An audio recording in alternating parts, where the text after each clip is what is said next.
Hi friends, அஸ்ஸலாமு அலைக்கும். Welcome to Raifa kitchen. நம்ம இன்றைக்கி மணத்தக்காளி கீரையும் பாசிப்பருப்பு வச்சு கடையில் தாங்க செய்ய போகிறோம். நம்ம சேனலுக்கு இப்போ தான் ஃபஸ்ட் டைமாக நீங்கள் வந்திருக்கிறீங்கன்னா ப்ளீஸ் நம்ம சேனலை சப்ஸ்கிரைப் பண்ணி சப்போர்ட் பண்ணுங்கள். வாங்க இப்போ மணத்தக்காளி கீரை கடையில் எப்படி செய்கிறதுன்னு பார்க்கலாம். இந்த கீரை பார்த்திங்கன்னா நம்ம வீட்டுக்கு எதிர்க்க தோட்டம் இருக்கு இல்லையா, அதில் விளைஞ்ச கீரை தான். நம்ம கண்ணு பார்த்து வளர்ந்த கீரை, எந்த கெமிக்கல் எந்த மருந்துமே இல்லாதது.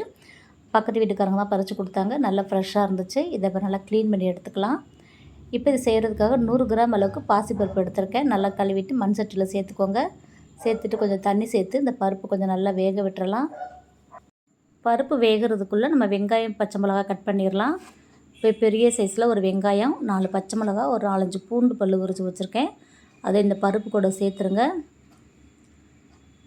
சேர்த்துட்டு ஒரு 1/4 டீஸ்பூன் அளவுக்கு மஞ்சள் தூள் சேர்த்துக்கலாம்.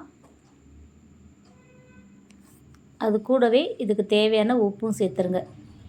சேர்த்துட்டு கொஞ்சம் நேரம் நல்லா கொதித்து வரட்டும். பச்சை மிளகாய் வெங்காயம் கொஞ்சம் வதங்கட்டும்.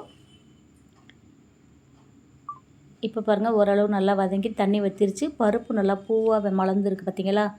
இப்போ நம்ம சுத்தம் பண்ணி வச்சுருக்கிற கீரையை சேர்த்துருங்க. கீரை காம்பு எதுவுமே இல்லை, வெறும் இலையாக தான் நான் கட் பண்ணி வச்சுருக்கேன்.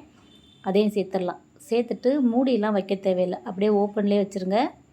கொஞ்ச நேரத்துலேயே அந்த கீரை நல்லா வதங்கி வந்துடும். பருப்பில் இருக்கிற தண்ணி இந்த கீரையில் இருக்கிற தண்ணியிலே நல்லா வதங்கிடும் கீரை. இப்போ பாருங்கள், நல்லா கீரை பருப்பு எல்லாம் நல்லா ஒன்றா மிக்ஸ் ஆகி கலந்து வெந்து வந்துடுச்சு. இப்போ இதை இறக்கி வச்சிடலாம். இறக்கி வச்சுட்டு அப்படியே ஒரு பருப்பு மத்து வச்சு கடைஞ்சிருங்க. மிக்சிலெலாம் போட தேவையில்லை. எனக்கு காம்பு இல்லாத கீரை பாசிப்பருப்பு தான் இல்லையா, அப்படியே நல்லா பருப்பு மத்து வச்சு நம்ம கடைஞ்சி எடுத்துடலாம். பாருங்கள், நல்லா கடைஞ்சி எடுத்தாச்சு. உங்களுக்கு எந்த அளவுக்கு வேணுமோ அந்த அளவுக்கு நல்லா கடைஞ்சிக்கோங்க. கடையிறதுக்கு ஈஸியாக இருக்கும். நம்ம சாதத்தில் போட்டு சாப்பிட்றதுக்கும் நல்லாயிருக்கும். இந்த மணத்தக்காளி கீரை பார்த்திங்கன்னா உடம்புக்கு ரொம்ப ரொம்ப நல்லதுங்க. இதெல்லாம் கிடைக்கிறதே அரியுது. நம்ம மற்ற கீரைலாம் கிடைக்கிற மாதிரிலாம் இந்த கீரை கடையில் கிடைக்காது. எப்போ கிடைக்குதோ அப்போ நம்ம வாங்கி யூஸ் பண்ணிக்க வேண்டியதான். எனக்கு இந்த கீரை வாசல்லே இருக்கிறனால 2-3 டைம் பறித்து நான் சமைச்சிட்டேன். ஏற்கனவே ஒரு தடவை சூப் மாதிரி செஞ்சுருக்குறோம். இது பார்த்திங்கன்னா இந்த வாய் புண்ணு, வயிற்று புண்ணு, இது அல்சர், இது எல்லாத்துக்குமே நல்ல மருந்தாக இருக்கும். கண்ணுக்குமே ரொம்ப நல்லது. அதனால் அடிக்கடி இந்த கீரையை வாங்கி சாப்பிட்டுக்கோங்க. இப்போ கீரைக்கு ஒரு தாளிப்பு நம்ம ரெடி பண்ணிட்டோம். தாளிக்கிறதுக்கு பார்த்திங்கன்னா சின்ன வெங்காயம், கடுகு, உளுத்தம்பருப்பு, வத்தல் போட்டு தாளிச்சிங்கன்னா நல்ல மணமும் நல்ல ருசியாகவும் இருக்கும். இதை அப்படியே நம்ம சாதத்தில் போட்டு சாப்பிட்லாம். ரசம் சாதத்தை கூட சாப்பிட்றதுக்குமே அவ்வளோ ஒரு ருசியாக இருக்கும், நல்ல டேஸ்ட்டாக இருக்கும். அவ்வளோதாங்க, மணத்தக்காளி கீரையும் சிறு பருப்பும் வச்சு கடையில் எப்படி செய்கிறதுன்னு பார்த்துட்டோம். கண்டிப்பாக இந்த ரெசிபி உங்களுக்கு பிடிச்சிருக்குன்னு நினைக்கிறேன்.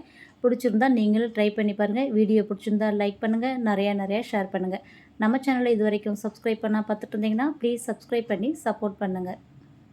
நீங்கள் ஏற்கனவே நம்ம சேனலை சப்ஸ்கிரைப் பண்ணியிருக்கீங்கன்னா தொடர்ந்து நம்ம சேனலில் போகிற வீடியோவெல்லாம் ஸ்கிப் பண்ணாமல் பார்த்துட்டு நம்ம சேனலுக்காக சப்போர்ட் பண்ணுங்கள். இன்ஷால்லா இன்னொரு வீடியோவில் பார்க்கலாம். பாய் ஃப்ரெண்ட்ஸ், அஸ்ஸலாமு அலைக்கும்.